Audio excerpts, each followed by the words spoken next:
Welcome back. 6:30 on this Wednesday. Health officials saying it's no longer a question of if the coronavirus will spread in the U.S., but when. Today at 4 o'clock, President Donald Trump is going to hold a special news conference from the White House to discuss the disease. So how can we prepare ourselves? Should we be nervous about this? In studio right now, Dr. Michael White, Chief Medical Officer from Valleywise Health.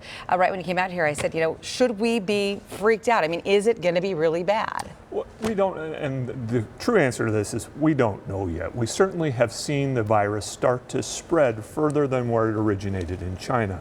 Certainly over the last week, we've seen new spots within Iran, within Italy, and within South Korea, which concerns public health officials that it is spreading further and further out of that initial area where we saw earlier in January and earlier in February in China. How is it spread? Is it spread like the flu? I mean, what happens? Correct. It's a respiratory virus, so it does. It spreads through water droplets that come from people cough, and then they will touch their hands to their face or touch then surfaces where the virus can linger. And then as you come, touch the doorknob, touch the counter, then you touch your face, touch your eyes, touch your mouth, then have inoculated or given the virus to yourself. And this is how it spreads. Dr. White, is there any concern that our health infrastructure could be overloaded if there was some kind of an outbreak here? Certainly, if we reach the spread where people become very, very ill, we get into what we term a pandemic, where it overwhelms us, through which we're seeing conversations come from the CDC and the World Health Organization.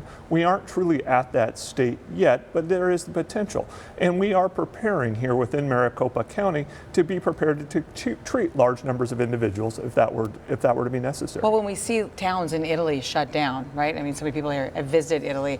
That makes it feel, I think, a lot more real. But let's talk about the immediate risk. What do we need to know about this? So the immediate risk is low. There are only 53 confirmed cases in the United States as of this morning that we're seeing. And the majority of those cases all came from the one cruise ship in Japan and then came back into the United States.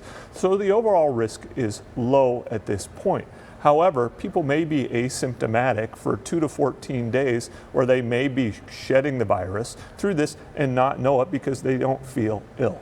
Okay, just to piggyback on an earlier answer you gave, we talked about preparing for this. So what are you guys doing at Valleywise Health? And really, too, as a county, if you can speak to that, to prepare for this just in case. Certainly within our own hospital system, which I'm knowledgeable about, is, we have an emergency preparedness protocol. We've been refreshing those protocols to make sure that we have supplies, that we have the staff that's been trained, that we are prepared if we have a large influx of patients to be able to treat. Are there symptoms that we should? Unfortunately, the symptoms are the same symptoms as you would have if you were to have the flu. It's cough, shortness of breath, fever. It's very hard to distinguish between these respiratory type viruses. And speaking of the flu, you mentioned this earlier during the break. Right now, we're still seeing influenza, yes. Still a bigger issue. Not to trivialize this, of course, we want to take it seriously, but right now at least, the flu is still a bigger issue. Certainly the flu is still rampant within our community. We're still seeing new cases of flu every day through there.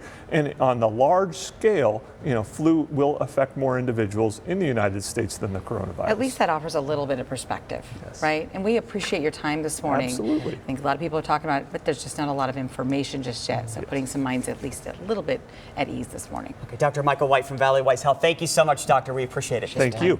Iris.